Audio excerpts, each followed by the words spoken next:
E aí galera que curte o canal, tudo bem com vocês? Hoje nós vamos dar continuidade ao nosso estudo sobre as substâncias e misturas, vendo um pouco sobre os métodos de separação de misturas, beleza? Mas antes da gente continuar, eu queria pedir para você deixar o like aqui nesse vídeo e se inscrever no meu canal para me ajudar a alcançar cada vez mais pessoas. Isso não custa nada para você, mas vale muito para mim.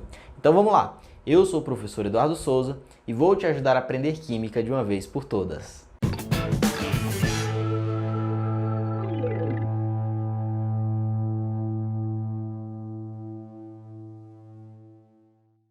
Então, pessoal, como eu acabei de falar, hoje nós vamos estudar os principais métodos de separação de misturas, beleza? Nós estudamos na aula passada que existem dois tipos de mistura, a mistura homogênea e a mistura heterogênea. E hoje nós vamos observar que alguns métodos de separação estão mais adequados às misturas homogêneas e outros estão mais adequados às misturas heterogêneas, beleza? Então vamos começar aqui, ó. Os principais métodos de separação. O primeiro e o mais simples deles é a filtração. O que consiste a filtração? Você vai ter ali um aparato, né, em que você encaixa aqui um funil em um recipiente, coloca um papel de filtro, né, um papel que nós chamamos de papel de filtro, que esse papel ele tem uma abertura adequada àquele material que você quer separar e você adiciona essa mistura. Pelo fato de o filtro ter uma porosidade determinada ali, somente a parte líquida vai passar e a parte sólida vai ficar. Onde é que nós vemos isso mais ou menos no nosso dia a dia? Nós vemos isso no nosso dia a dia, ali quando a gente está fazendo um café, né? Você tem que passar o café pelo coador. E aí quando você passa o café pelo coador, o que fica no coador é a borra e o café passa direto. Por quê? Porque o café está no estado líquido, né? E aquela borra ali está toda no estado sólido. Então, geralmente esse processo de filtração ele vai estar bastante adequado quando você tem uma mistura heterogênea entre um sólido e um líquido, certo, gente? E existe outro tipo de filtração, que é a filtração a vácuo, que é mais utilizada em laboratório. Como é que é a filtração a vácuo? Idêntica, tá? A filtração a vácuo é idêntica. A única diferença é que ao invés de você ter essa vitraria aqui, você vai ter uma que a gente chama de Kitasato, que ele tem um furinho aqui do lado, onde você conecta uma bomba, né? Você conecta aqui uma bomba. Digamos que isso aqui que eu estou desenhando seja uma bomba, né? Tá muito feio, mas é uma bomba. Essa bomba ela vai sugar o ar que está aqui dentro do recipiente e vai criar uma diferença de pressão. Isso vai fazer com que o processo de filtração seja mais acelerado, tá certo, gente? Uma filtração a vácuo ela vai ser mais adequada quando você tiver ali uma mistura em que as partículas são muito pequenas e você está tendo dificuldade ali para separar, às vezes a partícula entope o filtro, né? E é importante você utilizar a bomba de vácuo para acelerar esse processo de filtração. Decantação. O que é a decantação? Decantação é um processo onde você vai ter uma mistura que contém substâncias com densidades diferentes. Então, naturalmente, pelo fato de elas terem densidades diferentes, o mais denso vai descer e o menos denso vai subir. E aí você vai ter uma decantação, a separação entre líquidos, né? Uma decantação líquido-líquido ou uma decantação líquido-sólido. Você já viu quando você mistura água e óleo, o óleo fica em cima e a água fica embaixo? Não é isso que a gente observa? Por quê? Porque o óleo é menos denso do que a água, né? E aí ele não vai se misturar, vai ficar na parte de cima e a água vai ficar na parte de baixo. Decantação líquido-sólido. Uma decantação líquido-sólido. Imagina que você tem ali uma água bem barrenta, né? Uma água que está suja. E aí o que você faz? Você deixa ela paradinha ali e só espera a gravidade fazer o trabalho dela. A gravidade vai fazer com que, digamos, os sólidos ali, a areia, seja lá o que for que esteja misturado nessa água barrenta, desça porque é mais denso. E a água, a parte líquida, né, vai ficar na parte de cima. Porém, muitas vezes não dá para você separar isso diretamente. Não dá para simplesmente você derramar aquela água para tirar, aliás, você derramar aquele líquido que está ali dentro para você tirar somente a parte líquida e deixar a parte sólida embaixo, né? Muitas vezes ele mistura de novo. E uma das soluções para isso é a sifonação. O que é a sifonação? Você coloca aquela sua mistura que já foi decantada em uma parte mais alta, coloca uma mangueirinha aqui na parte mais alta, né? E leva até um outro recipiente na parte de baixo. E aí você aplica uma diferença de pressão aqui e coloca a mangueira bem aqui dentro. Meio que a pessoa suga, né, um pouco o ar e aí você vai ter que a parte líquida vai fluir naturalmente para cá, e aí aqui vai ficar somente a parte sólida no recipiente. Tá certo, gente? Outro método muito importante, a centrifugação. De que consiste a centrifugação? Centrifugação é um procedimento em que você também, pela diferença da gravidade, né? Aliás, pela diferença de densidade e pela ação da gravidade, você consegue separar a parte líquida da parte sólida em uma mistura. Isso é muito comum em laboratórios de análise de sangue, tá bom? A centrífuga, ela é um aparelho, né, em que você coloca vários tubos de ensaio, tubinhos que parecem mais ou menos com esse giz, e nesses tubos de ensaio você coloca ali as suas misturas. Digamos que seja o sangue. Vocês sabem que o sangue ele é composto pelos nossos glóbulos vermelhos e pelo plasma, né? Quando você passa o sangue por uma centrífuga, a centrífuga ela vai girar, né? O tubinho vai ficar mais ou menos assim, e como ele vai estar girando ali em altíssimas velocidades, a parte sólida vai para o fundo do recipiente e a parte líquida ali, o plasma sanguíneo, vai para o topo, porque ele é menos denso. Então, é assim que acontece a centrifugação. Você tem um aparelho ali. Eu vou tentar colocar uma imagem da centrífuga aqui rodando na frente do nosso vídeo para você entender um pouquinho melhor isso. Beleza? Levigação. O que é a levigação? A levigação é nada mais do que você colocar ali a sua mistura em uma água corrente, de forma que a parte que seja menos densa, ela saia junto com a água corrente, e a parte mais densa ela vai ficar ali dentro do recipiente que você está utilizando para fazer a levigação. Isso é muito comum entre os garimpeiros, né? Você tem um negócio que parece um chapéu assim, né?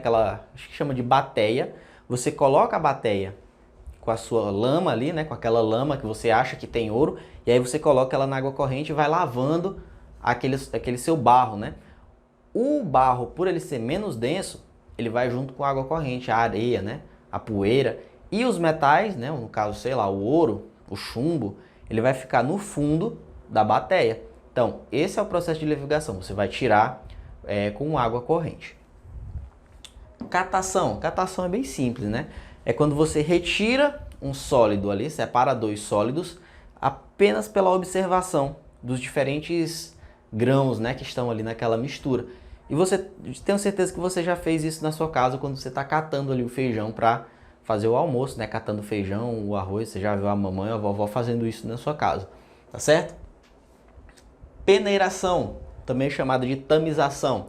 O que consiste a peneiração? Você tem dois sólidos que eles têm tamanhos diferentes, né? As partículas têm tamanhos diferentes, e aí você passa ele numa peneira, e essa peneira vai permitir somente que um deles atravesse, e o outro vai ficar retido ali na peneira. Extração por solventes. Essa extração por solventes aqui é bem interessante, tá? Extração por solventes ela é bem interessante. Quando é que eu vou fazer uma extração por solventes? Quando eu tenho uma mistura ali homogênea, tá? Que tem uma certa afinidade entre si, e aí eu vou adicionar um solvente dentro dessa mistura, um solvente que tem uma afinidade maior com um dos componentes da mistura, tá certo? E aí o solvente vai se ligar com um dos componentes e vai separar do outro, tá? Um exemplo muito bom disso é a mistura ali da gasolina, né? Não sei se vocês sabem, mas a gasolina, ela contém uma pequena quantidade de álcool, né? Se eu não me engano, cerca de 20% de álcool é a quantidade regulamentar para estar ali contida dentro da gasolina.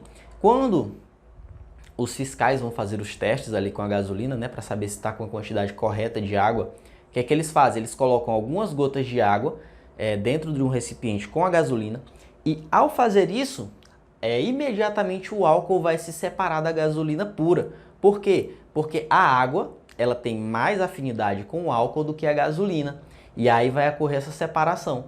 E feita essa separação, é possível você observar ali mais ou menos qual é a porcentagem de gasolina e de álcool que tem na mistura, tá bom? O outro exemplo disso é, digamos, quando você vai fazer um chá lá na sua casa, né? Você tem ali uma folha, que ela tem uma substância que você está interessado, né? Sei lá, para curar uma dor de barriga, uma dor de cabeça. E aí você coloca a água junto com essa folha e coloca para ferver. Quando aquilo ali ferver, a água ela vai ter uma afinidade com as substâncias que estão ali naquela folha e vai se misturar com essas substâncias. Aí você pode tirar as folhas e tomar o seu chazinho, né? Curar ali a dor de cabeça, dor de barriga, seja lá o que você tem. Ok, gente? Separação magnética. Separação magnética é feita quando você tem um sólido que ele é magnético, né, digamos o ferro, e outro que não é magnético, sei lá, o alumínio. Então imagine que você tem aqui um pozinho que tem muito ferro e alumínio misturados. Aí você quer separar o ferro do alumínio. O que você faz? Você passa um ímã, né? Que aí o ímã ele vai grudar no ferro e vai separar o ferro do alumínio. Certo, gente? Cristalização fracionada. O que é a cristalização fracionada? Quando você tem ali uma mistura e você coloca ela a baixas temperaturas, o que vai acontecer? Um dos componentes ele vai congelar antes do outro, porque eles vão ter pontos de fusão diferentes, tá bom? E aí quando o componente cristalizar ou congelar antes do outro, você vai conseguir fazer essa separação. Uma outra forma de fazer isso é através da evaporação, tá? Quando você coloca ali, digamos, uma mistura de água e sal, você coloca ela numa panela para ferver. O sal ali, ele está na sua forma iônica, né? Misturado dentro da água.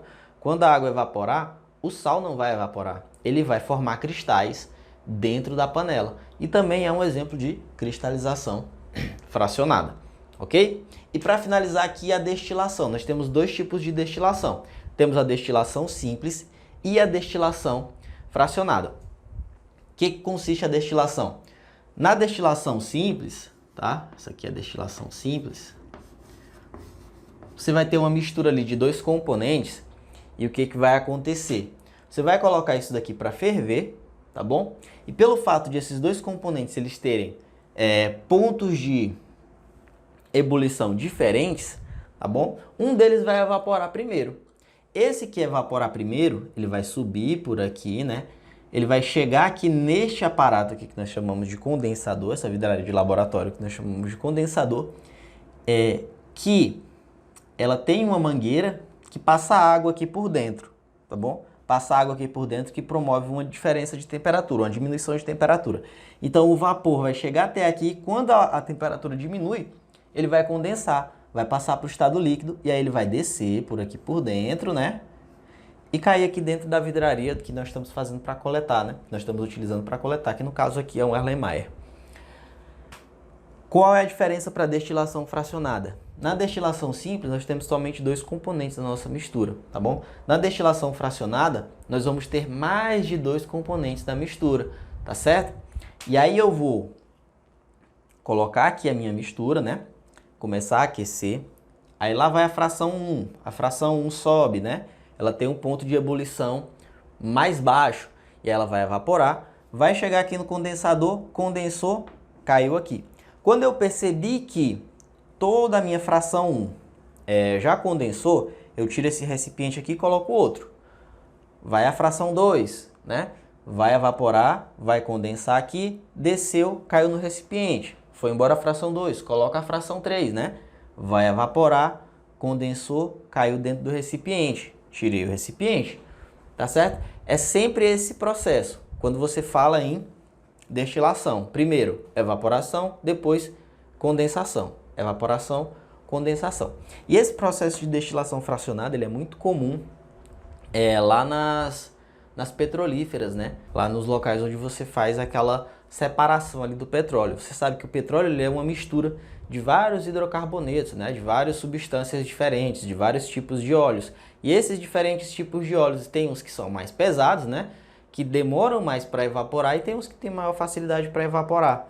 Então, eles colocam, né, fazem essa coluna de fracionamento, que é bem diferente disso aqui que a gente faz no laboratório.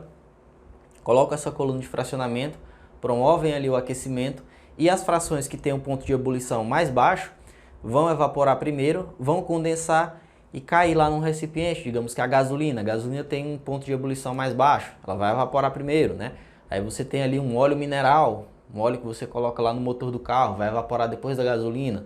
E aí depois você tem um óleo um pouco mais pesado, até que sobra só ali eu acho que o último que se chama é o coque, né? O último que sobra é o coque. Então é isso, gente. Esses foram os principais métodos de separação de misturas, tá bom? Na nossa próxima aula, dentro desse tópico, nós vamos resolver alguns exercícios, tanto sobre substâncias e misturas, como também sobre os processos de separação. Ok? Espero que você tenha gostado da aula. Se você gostou, deixa o like aí, compartilha com seus amigos, se inscreve no canal para me ajudar a alcançar cada vez mais gente. Beleza? Então é isso, gente. Tchau, tchau.